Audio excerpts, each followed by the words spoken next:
The secret behind Rolex, Hitler, espionage, and the story of a watchmaker. Imagine, it's the silence of the night, the faint sound of a church bell ringing somewhere in the distance.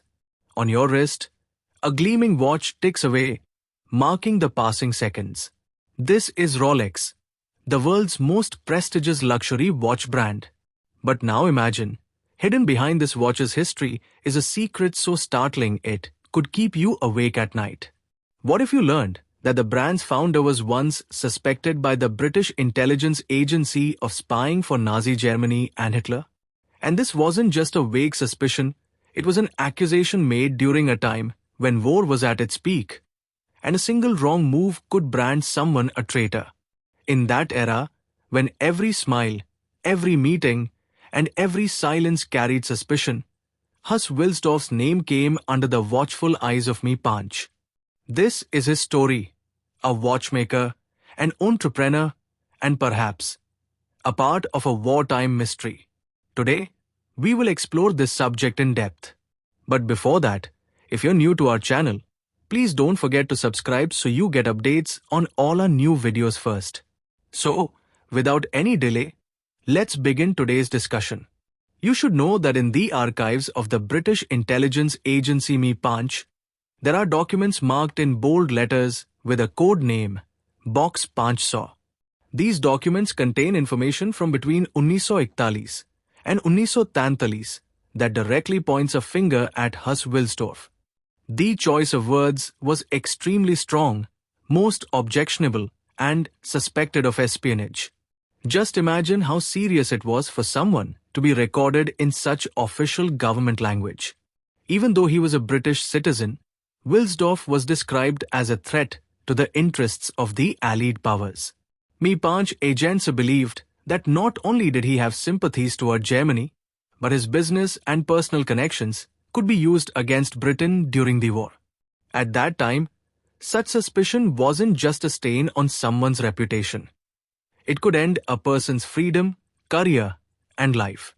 The Telegraph's report made this story even more mysterious. According to the National Archives files cited in the report, MI5 officials believed that Wilsdorf had deep sympathies for German Chancellor Adolf Hitler. Hitler, a name that in history has come to symbolize fear, hatred, and the peak of power. If a business leader was seen as a supporter of Hitler at that time, it could mean the end of his career and perhaps the beginning of a prison sentence. In that era, showing any leaning toward Hitler was like placing oneself directly in the political execution chamber. Rolex did not remain silent on these accusations. The company issued an official statement saying they were fully aware of the National Archives file and had appointed an independent team of historians to investigate the facts of that period. They said that Wilsdorf's role should be understood by looking at history without prejudice. Inside the company, the seriousness of the matter was clear because the brand's reputation is still tied to his legacy. One mistake, one negative conclusion, and the brand could lose the image it has built over decades. But before diving deeper into this mystery, we need to return to the very beginning of Wilsdorf's life. In 1881, Eberhard Wilhelm Wilsdorf was born in Bavaria, now part of Germany. His childhood story was filled with struggle. In 1893, when he was just 12 years old, his parents passed away. A small-town boy with dreams in his eyes suddenly became an orphan. The child who once fell asleep to his mother's lullabies now stared into the silence at night, wondering, who will be my support now? Perhaps it was this emptiness, this loneliness, that built the determination within him, which would later go on to create an empire like Rolex. At a young age, decided to go abroad. In 1903, he arrived in London, England, a place where trade, invention, and ambition pulsed together. There, he stepped into the watch business. At that time, watches were not just tools to tell time. They were symbols of trust, technology, and prestige. Quickly made a name for himself through his attention to precision and quality. In 1905, at the age of just 24, Huss partnered with Alfred Davis to establish a company named Wilsdorf and Davis. This company exported high-quality watches to the British Empire. But Huss' dream was not just to sell watches. He wanted to build a brand that would win a place not only in people's daily lives but also in their hearts. In 1908, he registered a short yet powerful name, Rolex. He chose this name because it was short, easy to remember, and could be pronounced effortlessly in any language. In 1919, Huss made a strategic move. He shifted the company's headquarters to Geneva, Switzerland. Even back then, Switzerland was the center of luxury watchmaking. By moving there, Rolex not only improved its technology, but also established itself as a favorite among the upper class and professionals. But when World War II began in 1939, every citizen, every company, and every organization in Europe became entangled in the web of war in some way.